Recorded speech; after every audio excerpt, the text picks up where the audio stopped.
Mayong to sa tanan, mayong adlaw sa tanan. Welcome to my channel, Masanag Channel. Ang akong topic for today is isgutan nato kung unsa ni katinod ang ginaingon sa daghang mga church leaders nagpanudlo sila sa mga iglesia, no? Nga in the New Testament no need na mo tuman sa balaod, dili na kinahanglan tumanon pa ang balod kay wala na balaod. According nila, sakto ba na? Muna tong discussion karon mga igsoon kung sakto ba na ilang pagsabot nga na. Excuse me. Kay kung inana ang ilang baruganan mga igsoon magtudlo sila nga wala na balaod karon, subot pasabot. Pwede na daita mo patay, pwede na ta mangawat, pwede na manapaw. Kay ang balaod sa Dios nag-ingon nga ayaw ka mo pangawat, ayaw ka mo pagpatay, ug ayaw ka mo panapaw. Kay ang magabuhat ni ana, no? Pagapat yun usab, especially kanang nakapatay, nanapaw, ipapatay sana sa balaod sa Dios. So kung mingon sila nga wala na balaod karon, so pwede na day na nato buhaton. Unya ang gingon diya pud sa Leviticus 19:18 nga ayaw kamo pagbaton og kayugot sa inyong isikataw. Subot pasabot magbuot na lang day tagdautan sa atong isikataw.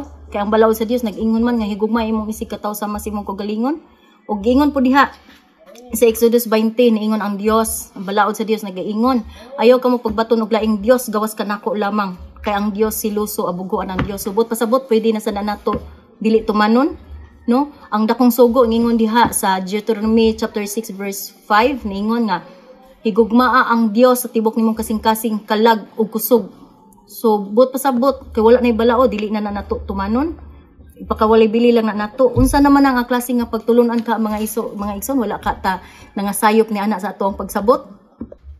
Kakuyo ni ana nga pagtulunan nga moingon sila nga wala na balaod sa Dios. Pwede day na nga wala na tay balaod.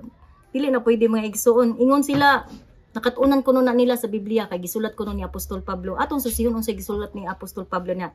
Nay nasulat diha si Apostol Pablo sa Romans 2:25 ngadto sa 26. Ngan ingon gani si Apostol Pablo, kung ikaw Hudiyo or Israelita ka, tinuli apan wala ka magtuman sa balaod sa Dios, walay kapuslanan ang imong pagkatinuli.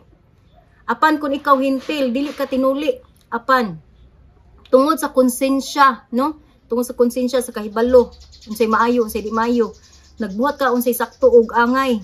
Unsay gingon ni Apostol Pablo, pagaisipon ikaw nga tinuli, samarangan na nagtuman ka sa nasulat sa balaod sa Dios. So ang importante di ay nga nituman ka sa balaod sa Dios, mao ka na ang tinuod nga pagkatinuli at ubangan sa Dios. Dili ang tinuli diha sa physical sa lawas lamang, no? Kun dili ang katugyong pagtuman sa balaod sa Dios mao na ang tinuod nga kahulugan sa pagkatinuli.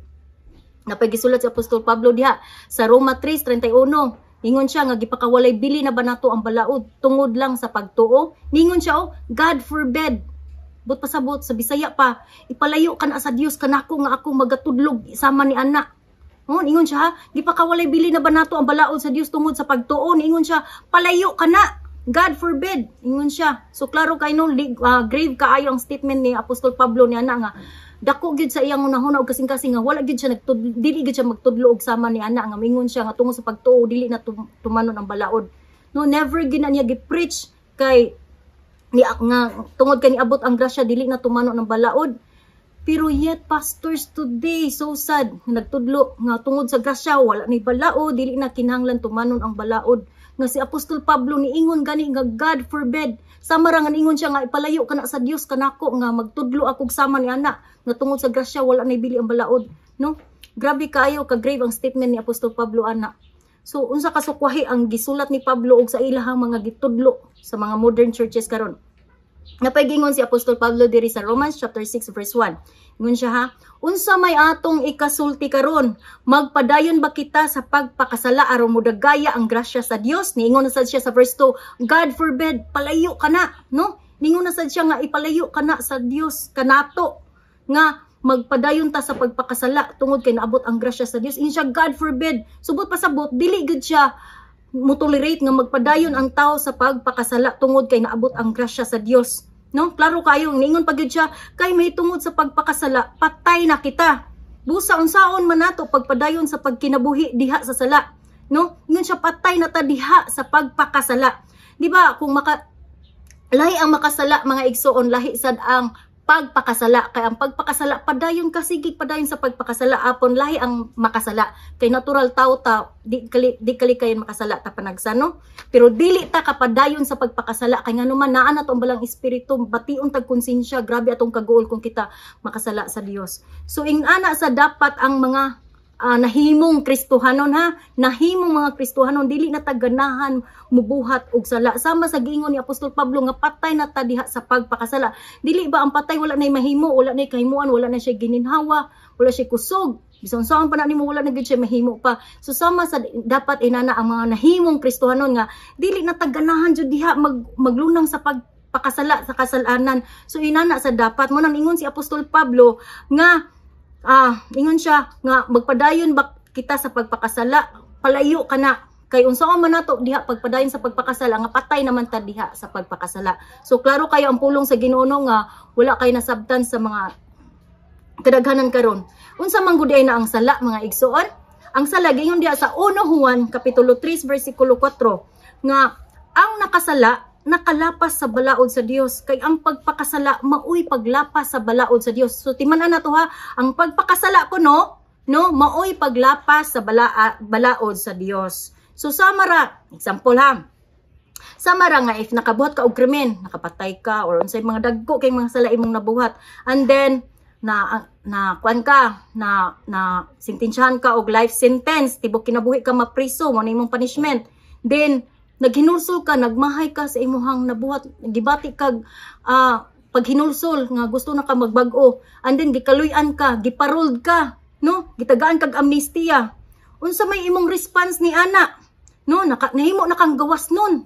Nahimo na kang gawas nun.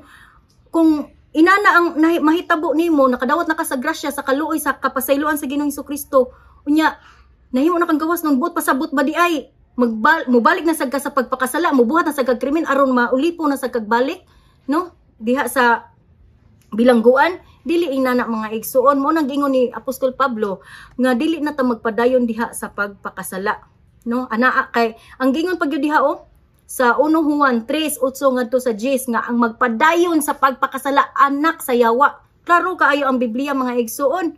Nya timan-an nato ang pagpakasala mao ang paglapas sa balaod sa Dios. Nya magtudlo sila nga wala nay balaod. How come? Nga klaro kayo ang pagpakasala mao ang paglapas sa balaod sa Dios. Unya magtudlo sila nga wala nay balaod, no?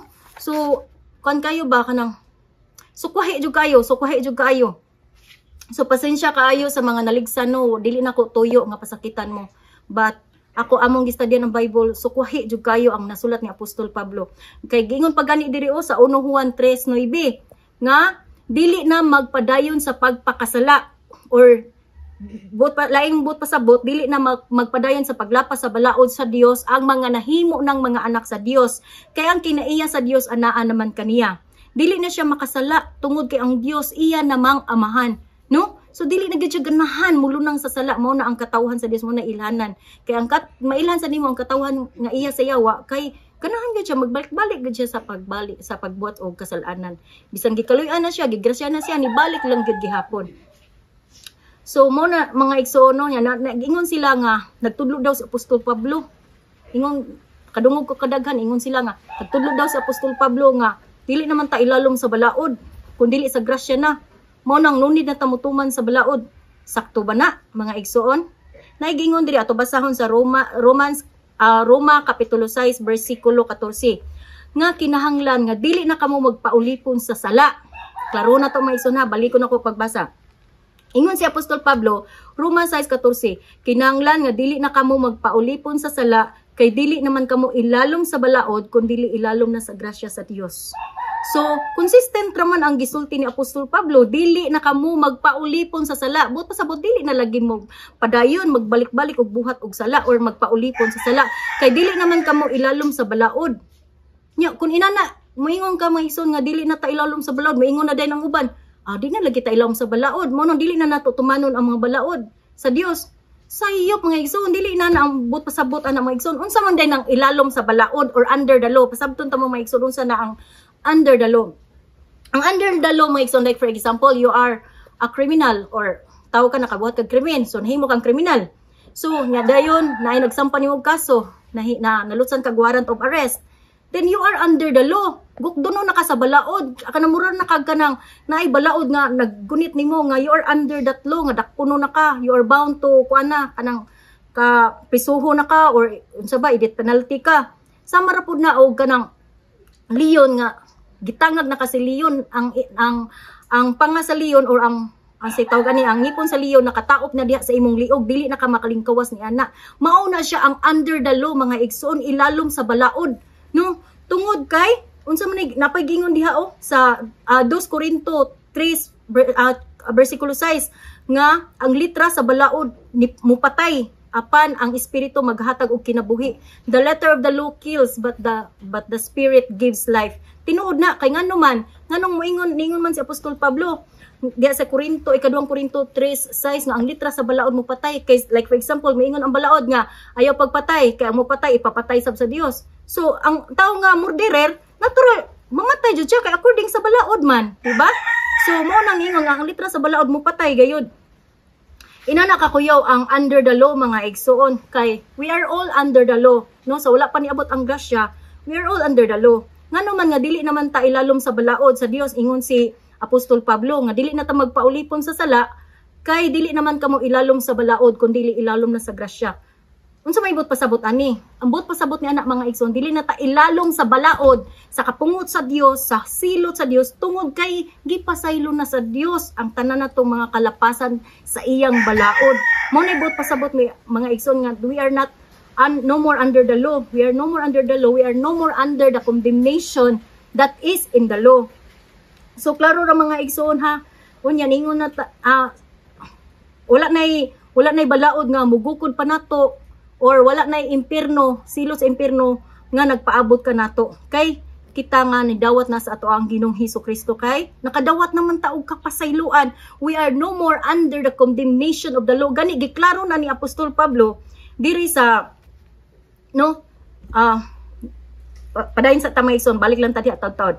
Napay gingon diha kay unsa man di ay silot kung ilalom ka sa balaod sa Dios. Romans 6:23 familiar kanina to nga verse kay ang bayad sa sala mao ang kamatayon no.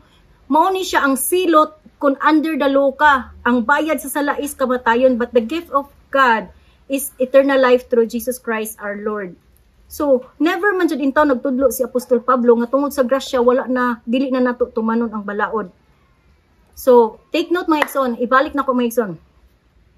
Nag-ingon si Apostol Pablo diha sa Galatia 1:8. Ningon siya ha, apan bisan kami o usa ka anghel nga gikan sa langit nga magwali kaninyo og laing balita nga lahi sa among giwali, mahimo unta siyang tinunglo. No kakuyaw, sa gisulti na namo og karon sublion ko pag-ingon nga kun may magwali kaninyo og maing balita nga lahi sa inyong nadawat matinunglo siya. Never man nagtudlo si Apostol Pablo nga tungod kay giluwas na mo si Ginoong Hesukristo naabot na ninyo ang grasya dili na ninyo tumanon ang balaod.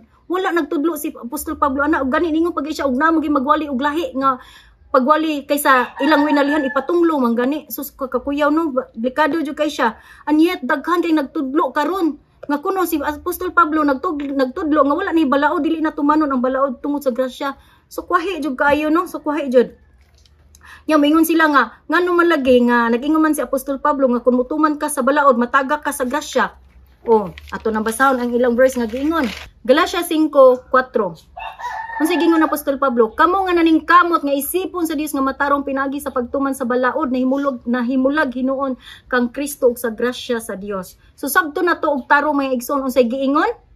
Kamo nga naning kamot nga isipon sa Dios nga matarong asa sila nagkuha og ilang pagkamatarong pinaagi sa pagtuman sa balaod na himulag hinuon kamo kang Kristo og sa grasya sa Dios.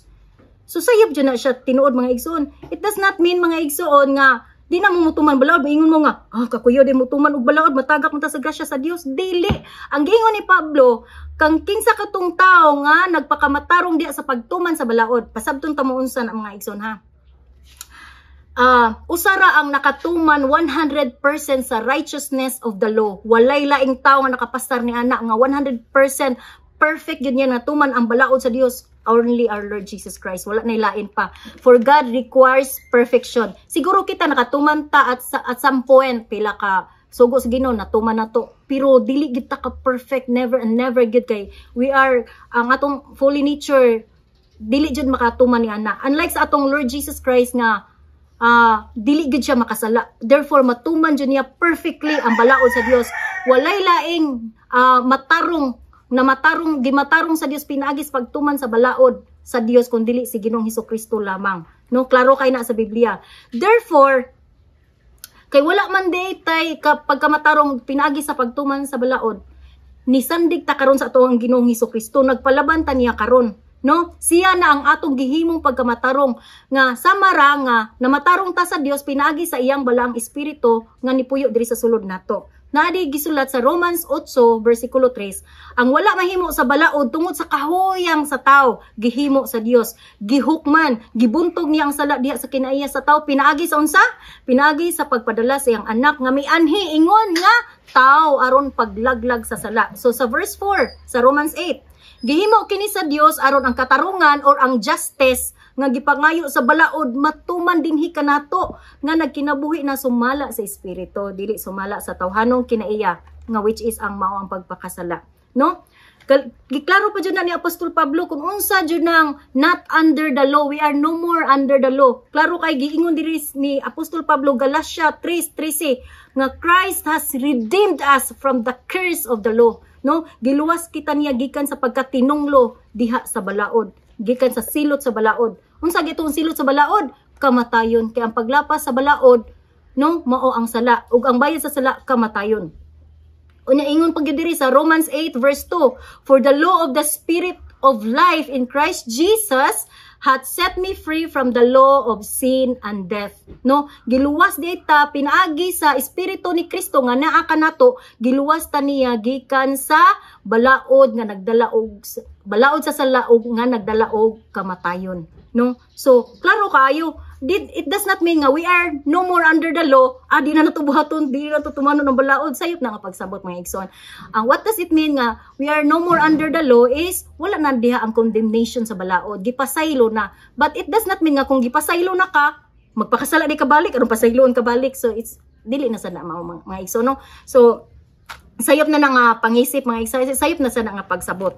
Unya gamay na mudugang ko gamay, ingon dire, ang atong pagkamatarong mao si Kristo, magpalaban ta niya, magpasalipod ta niya, pinagi sa pagpapapuyo kaniya sa iyang balang espiritu diri sa tong kasing-kasing ug tungod niya na sama ra nga nahisama ka kang Kristo kay nahiusa ka naman kaniya, no? Sama sa gingon dia sa Romans 8 verse 1 nga there's no more condemnation, wala na pagkatinunglo, no? Hipagkahinukman sa silot sa tanan nga naa nahiusa na kang Kristo Hesus sa tanan nga wala maglakaw diha sa unodnon or sa pagpakasala kundi sa paglakaw sa espiritu, no? Kay ang espiritu ni Kristo wala jud intaw na nakasala. So sama nga ang espiritu ni Kristo nagpuyo nato dili na sad taganahan magpadayon sa pagpakasala. Mao na ang buot ipasabot ni ana, we cannot attain our own righteousness by the keeping of the law, no?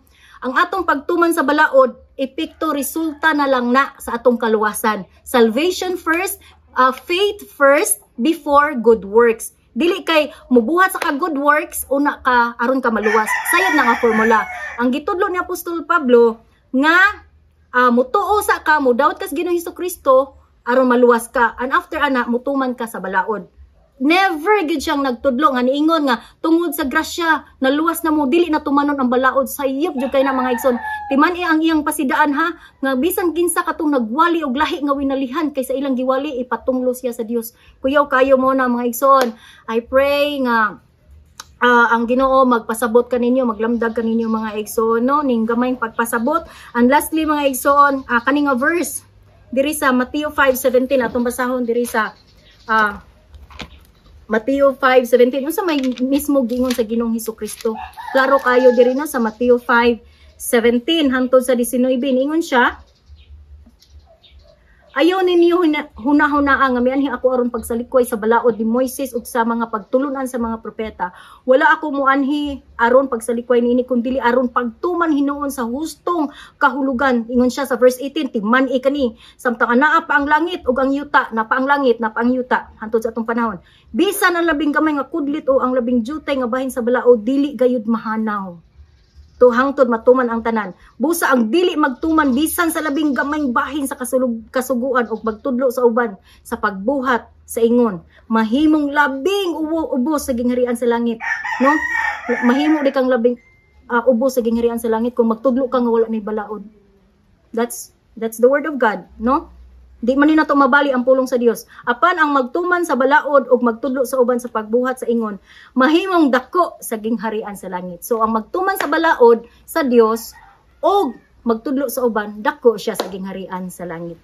So mao na mga igsoon, tataw og klaro ang pulong sa Dios nga si Apostol Pablo wala nagtudlo nga tungod sa grasya, tungod sa pagtuon na luwas mo, and after that wala na ibalaod nga sundon, wala mga igsoon. Never na niya nga gi-preach sa Biblia. Bisan asa na ko paklian og Biblia mga igsoon, wala na niya gitudlo. So I hope nga nakasabot ang tanan, ang Dios magpanalangin kaninyo sa understanding nga lamdagan sa Ginoo, especially daghan kay mga church leaders karon nagtudlo niya na, no? So sad kayo. So may God bless you, and more understanding, I pray, more understanding, wisdom, and knowledge be poured upon you, especially those teachers. In Jesus' mighty name, amen.